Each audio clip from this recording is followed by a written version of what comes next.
다음으로 확률 유형을 풀어보겠습니다. 이게 확률 유형이지만 사실상 조건부 확률을 제외하고는 경우의 수랑 똑같다고 생각하시면 됩니다. 다만 경우의 수를 두 개 구해서 이 분수 값으로 표현하는 것입니다. 우선 전체 경우의 수와 이 문제에서 말하는 해당 경우의 수를 구하면 됩니다.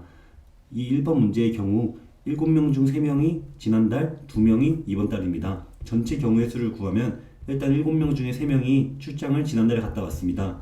그리고 또 7명 중에 2명이 이번 달에 출장을 갔다 왔습니다. 이것이 전체 경우의 수입니다.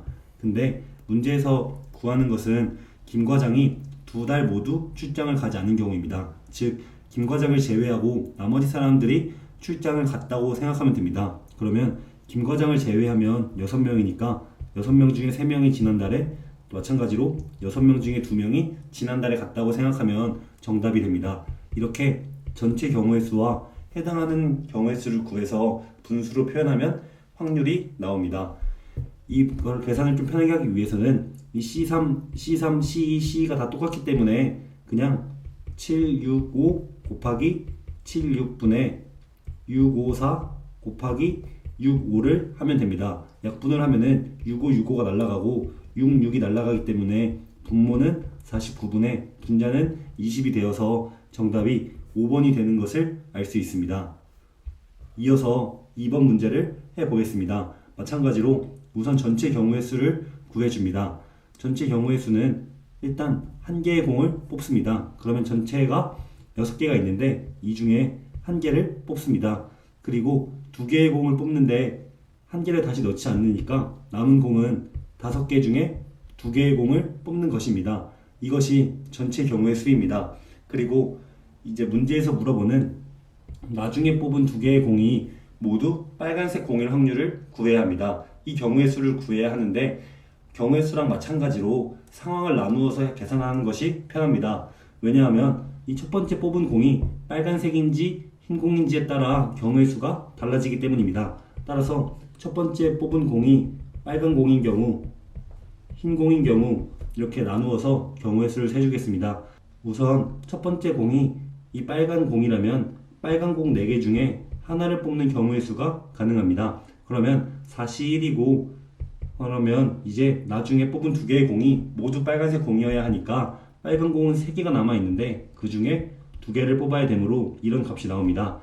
처음에 흰 공이라면 흰 공 2개 중에 하나를 뽑아야 되고 빨간 공이 4개가 남아있는데 그 중에 2개를 뽑아야 합니다. 이 경우의 수를 각각 구해주면은 얘는 12가지, 얘도 12가지가 돼서 전체 경우의 수가 24가지입니다. 즉 구하고자 하는 경우의 수는 24가지고 전체의 경우에는 이게 6이고 이게 10이니까 60인 것을 알 수 있고 이게 5분의 2 값이기 때문에 2번이 정답이 되는 것을 알 수 있습니다. 이어서 이제 조건부 확률 문제를 풀어보겠습니다. 이 응용수리 2문제 중에 확률 문제가 나오면 조건부 확률 문제가 많이 출제되고 있습니다. 이것은 개념만 한번 이해해 놓으면 정말 쉬운 문제고 정말 빨리 풀 수 있는 유형이기 때문에 꼭 이해해 두는 것을 추천드립니다. 남직원이 600명 있고 여직원이 400명 있습니다. 이 선호도를 물었더니 남직원 40%니까 240명입니다. 여직원 60%니까 마찬가지로 240명입니다. 이런 상황입니다. 근데 그 중에서 한 명을 임의로 뽑았다고 합니다. 그랬더니 해외여행을 선택한 직원, 즉 이 직원이 나왔습니다. 이 조건부 확률이라는 것은 이미 발생한 조건 하에서 확률을 구하는 것입니다. 저희가 이 해외여행을 선택한 직원인 경우 이것은 이미 일어난 일이기 때문에 이것을 신경 쓸 필요가 없습니다. 따라서 여기가 확률 계산에 영향을 주는 것은 아니고 이것을 전제 조건으로 깔고 뒤에 값만 구해주면 됩니다. 즉 딴 걸 다 잊어먹고 이제 이미 뽑은 사람이 이 240, 480명입니다. 그 중에서 여직원일 확률이 얼마인지 물어봅니다. 여직원은 이 중에 240명이니까 480분의 240이고 정답이 2분의 1이 되는 것을 알 수 있습니다. 이런 식으로 이 조건부 확률의 경우 그냥 퍼센트나 분수를 사용하지 말고 이렇게 전체 값이 주어졌으면 이 값들을 다 써가지고 이미 발생한 상황, 즉 480명이 뽑힌 상황 중에 문제에서 물어보는 여직원일 확률, 이것을 이렇게 계산하는 것이 훨씬 이해하기도 쉽고 빠르게 풀 수 있습니다. 이어서 조금 더 복잡한 조건부 확률을 풀어보겠습니다. 여기서도 마찬가지로 이미 이런 상황은 일어났습니다. 이것은 더 이상 확률에 영향을 미치지 않습니다. 왜냐하면 이미 발생한 사건이기 때문에 이 확률은 1이기 때문입니다.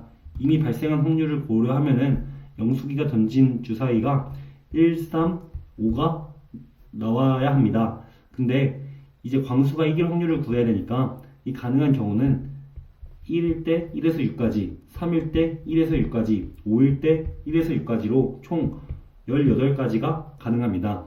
근데 저희가 구해야 되는 것은 이길 확률입니다. 광수가 더 낮아야 되니까 여기서는 가능한 경우가 빵입니다. 1보다 작은 수는 없기 때문입니다. 여기서는 1, 2로 2가지고 여기서는 1에서 4로 4가지입니다. 즉 가능한 경우는 6가지입니다. 현재 이 홀수의 눈이 나왔을 때 전체 가능한 경우는 18가지이고 그 중에 광수가 이길 확률은 6가지입니다. 따라서 18분의 6으로 정답이 3번이 되는 것을 알 수 있습니다. 이런 식으로 조건부 확률의 경우 퍼센트나 확률을 고려하지 않고 이렇게 숫자가 나오면 인원수를 적든지 주사위 눈금을 적든지 직접 적어가지고 이미 발생한 상황 중에서 문제에서 묻는 상황을 이 분수로 표현하면은 정답을 고를 수 있습니다.